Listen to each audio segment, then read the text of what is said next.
Hello dear students. तो इस video में हम सॉल्व करेंगे exercise 2.1 class 11th NCERT maths. तो देखते हैं question number first. Question number first में हमें दो ऑर्डर पेयर दी हुई हैं और ये दोनों ऑर्डर पेयर के हैं इक्वल हैं। तो हमें एक्स और वाई की वैल्यू फाइंड आउट करनी है। तो बताइए आपकी कब दो ऑर्डर पेयर इक्वल होते हैं। दो ऑर्डर पेयर कब इक्वल होते हैं? जब दोनों ऑर्डर पेयर के फर्स्ट एलिमेंट्स इक्वल हों और सेकेंड एलिमेंट्स इक्वल हों। तो यहाँ पे भी हम वही काम करेंगे, फर्स्ट एलिमेंट को दूसरे ऑर्डर पेयर के फर्स्ट एलिमेंट के इक्वल कर देंगे और फर्स्ट ऑर्डर पेयर के सेकेंड एलिमेंट को सेकेंड ऑर्डर पेयर के सेकेंड एलिमेंट से इक्वल कर देंगे। तो हमें एक्स और वाई की वैल्यू मिल जाएगी। तो गिवन है यहाँ पे, given x upon 3 plus 1 comma y minus 2 upon 3। ये वाला ऑर्डर पेयर इक्वल है 5/3 कोमा 1/3। इस ऑर्डर पेयर के इक्वल है, ये वाला ऑर्डर पेयर इस ऑर्डर पेयर के इक्वल है। तो हम क्या करेंगे, इसका फर्स्ट एलिमेंट इसके इक्वल कर देंगे, इसके फर्स्ट एलिमेंट से। तो x/3 plus 1 equal to 5/3 and y minus 2/3 equal to 1/3। अब इक्वेशन सॉल्व करेंगे तो हमें x और y की वैल्यू मिल जाएगी। तो x/3 इक्वल टू हम लिख सकते हैं 5/3 minus 1 and y equal to 1/3 plus 2/3। x/3 equal to 5 minus 3/3 and y equal to 2 plus 1 कितना 3/3 ये हो जाएगा। तो सॉल्व करें, 3 से 3 कैंसिल हो जाएगा, ये 3 यहाँ डिवाइड में यहाँ जाके मल्टीप्लाई हो जाएगा। तो 3 से 3 कैंसिल आउट हो जाएंगे, ये आप यहीं पे भी कैंसिल कर सकते हैं। तो x इक्वल टू कितना आएगा 5 माइनस 3 2। तो x equal to 2 find out हो चुका है एंड y इक्वल टू कितना 1। तो इस क्वेश्चन में कुछ खास नहीं था। ओके, दो ऑर्डर पेयर इक्वल थे तो हमने क्या किया, दोनों ऑर्डर पेयर के फर्स्ट एलिमेंट को इक्वल दिखा दिया और सेकेंड एलिमेंट्स को इक्वल दिखा दिया। और इक्वेशन सॉल्व करने पे हमें एक्स और वाई की वैल्यू इजीली फाइंड आउट हो जा रहा है। ओके, तो बढ़ते हैं सेकेंड क्वेश्चन की तरफ। Question number 2। तो क्वेश्चन नंबर 2 में हमें दिया है if a set A has 3 elements. Okay, A में कितने एलिमेंट्स हैं? 3 एलिमेंट्स हैं। तो एन ए इक्वल टू 3 हम लिख सकते हैं। Okay, and set B equal to, set B given है। आप एक्सरसाइज सॉल्व करते समय बुक जरूर खोलेगा।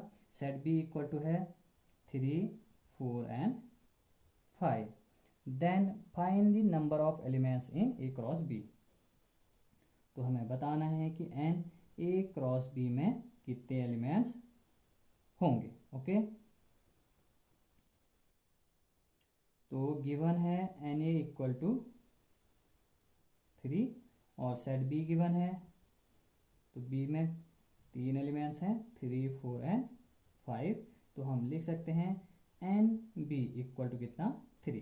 तो हमें फॉर्मूला पता है कि number of elements in A cross B में किस तरह से निकाला जाता है। ओके, तो n A cross B equal to क्या होता है n A into n B. Okay, तो एन ए आपके पास कितने हैं 3 इंटू एन बी कितने हैं आपके पास 3। तो n A cross B number of elements in A cross B कितना हो जाएगा 9। ठीक, तो बढ़ते हैं नेक्स्ट क्वेश्चन की तरफ। Question number 3।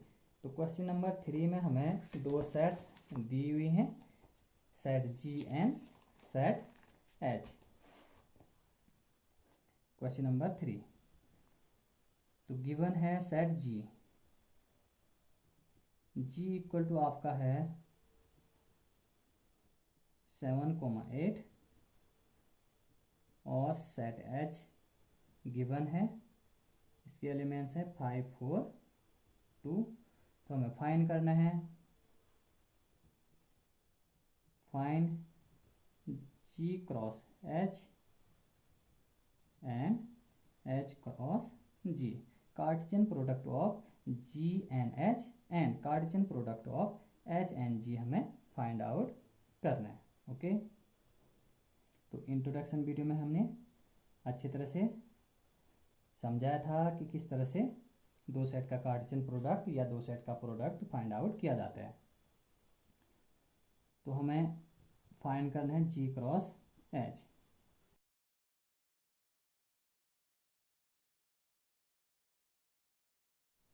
तो आप एरो डायग्राम की हेल्प से कार्टेशियन प्रोडक्ट फाइंड आउट कर सकते हो। G के एलिमेंट्स हैं 7 एंड 8 और H के एलिमेंट्स कौन कौन से हैं 5, 4 एंड 2।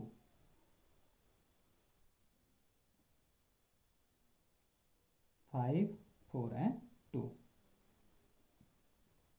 तो H और G दो सेट हैं तो इनका प्रोडक्ट भी क्या होगा, एक सेट होगा। तो G के एलिमेंट्स का H के सभी एलिमेंट्स से पेयर बना देंगे। 7,5, 7,4, 7,2, 7,5, 7,4, 7,2। इसी तरह 8 का भी पेयर बनाएंगे H के सभी एलिमेंट्स से। 8,5, 8,4, 8,2, 8,5, 8,4, 8,2। ओके, तो G क्रॉस H हमने फाइंड आउट कर लिया। आप यदि एरो डायग्राम नहीं बनाना चाहते हैं तो आप इस तरह से भी कर सकते हैं। 7 का पेयर बनाएंगे 5 से, फिर 7 का पेयर बनाएंगे 4 से, फिर 7 का पेयर बनाएंगे 2 से। इसी तरह 8 का भी पेयर बनाएंगे, 8 का पेयर 5 से, फिर 8 का पेयर 4 से, फिर 8 का पेयर 2 से। ओके, इस तरह से भी आप G क्रॉस H या दो सेट का प्रोडक्ट फाइंड आउट कर सकते हो। अब हमें फाइंड करना है H cross G, Cartesian product of H and G। तो H के एलिमेंट्स को लिख लेते हैं 5, 4, 2 और यहाँ पे G के एलिमेंट्स को लिख लेते हैं। This is H, this is G। तो G के एलिमेंट्स हैं 7 एंड 8। तो क्या करेंगे, 5 का पेयर बनाएंगे G के सभी एलिमेंट्स से। 5,7, 5,8, 5,7, 5,8। इसी तरह 4 का भी पेयर बनाएंगे 4,7, 4,8, 4,7, 4,8। इसी तरह 2 का भी पेयर बनाइए 2,7, 2,8, 2,7 एंड 2,8। तो हमने H और G का कार्टेशियन प्रोडक्ट फाइंड आउट कर लिया। तो ये हो गया क्वेश्चन नंबर 3 का सॉल्यूशन। अब बढ़ते हैं नेक्स्ट क्वेश्चन की तरफ, क्वेश्चन नंबर 4। क्वेश्चन नंबर 4 में हमें ट्रू एंड फॉल्स बताना है। यदि कोई स्टेटमेंट फॉल्स है तो उसे हमें रिराइट करना है और करेक्ट सेंटेंस बनाना है। ठीक, तो 4 का फर्स्ट पार्ट है if P equal to M, N, तो set P and Q given है और Q के एलिमेंट्स कौन कौन से हैं N, N। Then P cross Q equal to M, N और N, N। दो ही ऑर्डर पेयर दिए हुए हैं P क्रॉस Q में। ठीक, तो P क्रॉस Q में कितने ऑर्डर पेयर होने चाहिए थे, 4 एलिमेंट्स होने चाहिए थे, बट यहाँ पे 2 ही एलिमेंट्स दिए हुए हैं। तो ये स्टेटमेंट क्या है, फॉल्स। तो आप P क्रॉस Q लिख सकते हो, P क्रॉस Q। तो M का बनाओगे Q के सभी एलिमेंट्स से। M का पेयर बनाइए N से, तो हम लिखेंगे M, N। ठीक, अब M का पेयर बनाएंगे इस M से, ठीक, Q के सेकेंड एलिमेंट से, तो M, M लिखेंगे। इसी तरह N का पेयर बनाइए इस सेट के दोनों एलिमेंट्स से, तो N, N लिख देंगे। N का पेयर आप M से बनाएंगे, तो N, M हम लिख देंगे। तो हमने सेंटेंस को करेक्ट कर दिया। सेकेंड है if A and B are two non empty sets then A cross B is a non empty set of ordered pair X, Y such that x belongs to b and y belongs to a। तो Cartesian product a cross b क्या होगा, एक non empty set होगा जिसमें order pair होंगे x comma y, और ये x यहाँ पर किसको बिलोंग कर रहा है, ऑर्डर पेयर का फर्स्ट एलिमेंट कार्टेशियन प्रोडक्ट के सेकंड सेट को बिलोंग कर रहा है, सेट b को, और ऑर्डर पेयर का जो सेकंड एलिमेंट्स है वो कार्टेशियन प्रोडक्ट के फर्स्ट सेट को बिलोंग कर रहा है, जो कि रॉन्ग है। ठीक, ये स्टेटमेंट क्या है, फॉल्स है।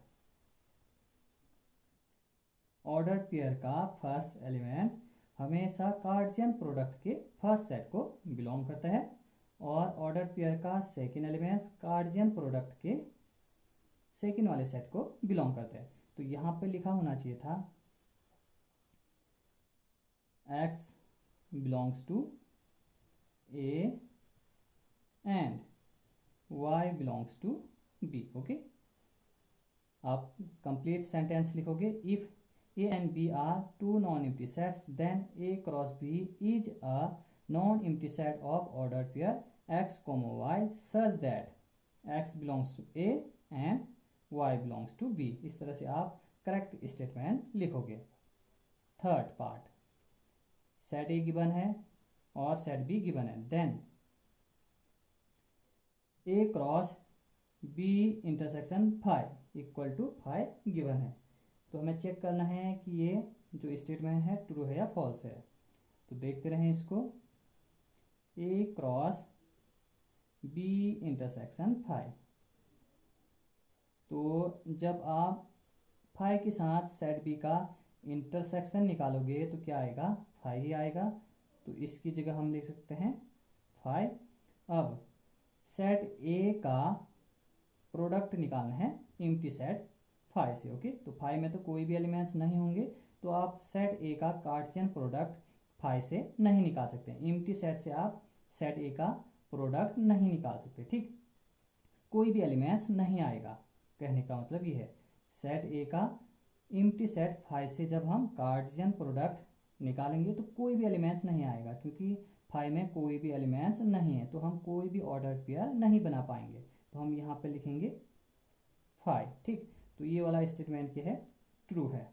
ओके, आप यहाँ पे ट्रू लिख दें, जो ये गिवन स्टेटमेंट है वो क्या है, ट्रू है। क्वेश्चन नंबर 5 में सेट ए गिवन है, इफ ए इक्वल टू -1, तो हमें फाइंड करना है, फाइंड ए क्रॉस ए का 3 बार प्रोडक्ट हमें फाइंड आउट करना है। तो set A equal to given है और इसके एलिमेंट्स हैं -1, तो हमें क्या फाइंड करना है, ए क्रॉस ए। तो ए क्रॉस ए भी क्या होगा, एक सेट होगा जिसमें ऑर्डर ट्रिपलेट होंगे। ठीक, तो देखते हैं किस तरह से फाइंड आउट किया जाता है ए क्रॉस ए को। तो हमारा पहला वर्क क्या होगा कि हम ए क्रॉस ए फाइंड आउट करें, यहाँ तक ए क्रॉस ए फाइंड आउट करें। तो ये सेट ए है, एक और सेट ए बनाएंगे हम। ठीक, तो इसके एलिमेंट्स कौन कौन से हैं, सेट ए के एलिमेंट्स -1 एंड 1, और ये भी सेट ए है और इसके एलिमेंट्स कौन कौन से हैं, -1, 1।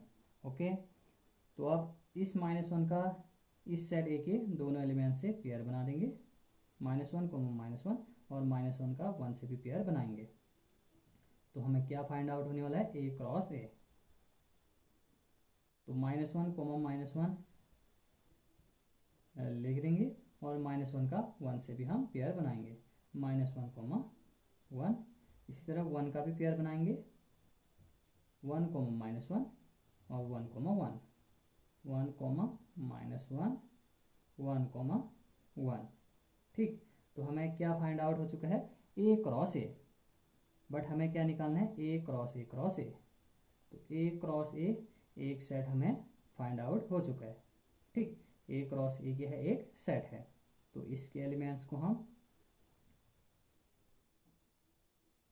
इस तरह से लिख देंगे, -1, -1, -1, 1, और ये थर्ड एलिमेंट 1, -1, 1, -1, फोर्थ एलिमेंट 1, 1 है ए क्रॉस ए। इसका भी हमें प्रोडक्ट निकालना किससे, ए से। ए क्रॉस ए इतना हमने फाइंड आउट कर ली है। अब इसका भी हम प्रोडक्ट निकालेंगे सेट ए से। ठीक, ए के एलिमेंट्स कौन कौन से हैं, -1 एंड 1। तो बारी बारी से पेयर बना देंगे। इसका पेयर बनाएंगे -1 से, फिर इस ऑर्डर पेयर का पेयर बनाएंगे फिर से 1 से। ठीक है, तो हमें क्या फाइंड आउट होगा, ए क्रॉस ए क्रॉस ए, और उसमें क्या होंगे ऑर्डर ट्रिपलेट।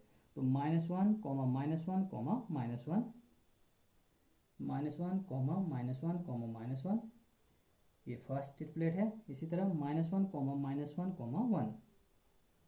-1, -1, ओके, ये 1 है। अब -1, 1 का भी इस सेट ए के दोनों एलिमेंट से पेयर बनाएंगे। -1, 1, -1, -1, -1, -1, -1, -1, -1, -1,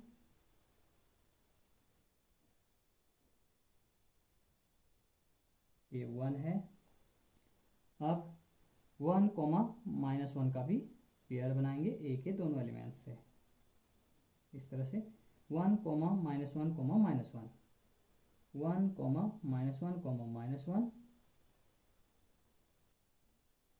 -1, 1, -1, 1, 1, अब 1, 1 का भी पेयर बनाएंगे ए के दोनों एलिमेंट्स से।